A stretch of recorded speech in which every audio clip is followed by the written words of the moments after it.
আসসালামু আলাইকুম বন্ধুরা, আজকে দেখাবো একটি মোটর রিভার্স এবং ফরওয়ার্ডে কিভাবে ঘোরে। রিভার্স এবং ফরওয়ার্ড ঘোরার জন্য আমি দুটো ম্যাগনেটিক কন্ডাক্টর ব্যবহার করব, আর একটি অফ সুইচ, একটি ফরওয়ার্ড সুইচ, একটা রিভার্স সুইচ, তিনটে সুইচ দিয়ে আমি এই মোটরটিকে রিভার্সে এবং ফরওয়ার্ডে ঘোরাবো। প্রথমে আমি শুরু করি, পাওয়ার সার্কিট তৈরি করব।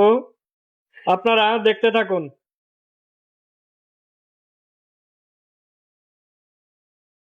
কিভাবে করলাম আপনারা দেখেন। প্রথমেই L1 কানেকশন করলাম, L1 থেকে L1 কানেকশন করছি। দ্বিতীয়টা L2 থেকে L2 তে কানেকশন করছি। তৃতীয়টা L3 থেকে L3 কানেকশন করছি। এ পাশে লেখা আছে, আপনারা দেখতেছেন T1,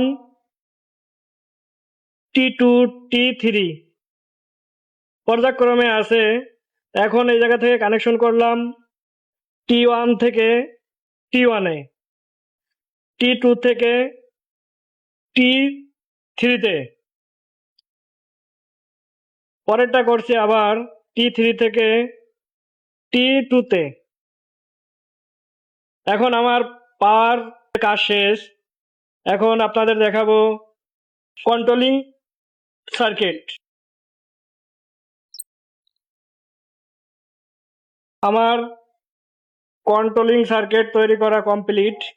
এখন আপনাদের ডায়াগ্রাম অনুযায়ী দেখাই আমি কিভাবে ওয়্যারিংটা করছি। এটা হচ্ছে অফ সুইচ। অফ সুইচের থেকে কানেকশন হয়ে ফরওয়ার্ডে ওয়ান সুইচে গেছে। ফরওয়ার্ডের ওয়ান সুইচ থেকে ফরওয়ার্ডের ওয়ান সুইচ রিভার্সের ওয়ান সুইচে গেছে। ওয়ান সুইচের থেকে একটি গেছে 13-তে, একটি গেছে 14-তে। 14 থেকে আবার কানেকশন হয়ে এনসি হয়ে ম্যাগনেটিক কন্ডাক্টরের A1 কানেকশন হয়েছে। ফরওয়ার্ড ওয়ান সুইচ থেকে একটি গেছে 13-তে, আর একটি গেছে 14-তে। 14 থেকে আবার কানেকশন হয়ে এনসি হয়ে ফরওয়ার্ডের A1 কানেকশন হয়েছে। আর এখানে করা হয়েছে A2 এবং A2, এটা হচ্ছে নিউট্রাল কানেকশন।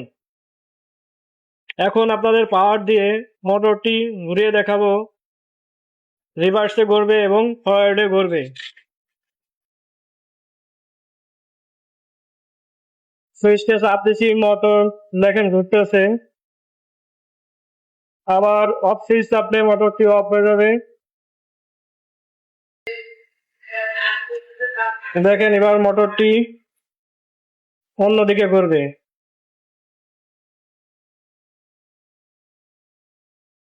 অফ করি, সুইচ চাপ দিয়ে। এই হলো রিভার্স ফরওয়ার্ড কন্ট্রোলিং সার্কিট এবং পাওয়ার সার্কিট তৈরি করে মোটর। আজ এই পর্যন্ত, দেখাবো অন্য কোনো ভিডিও।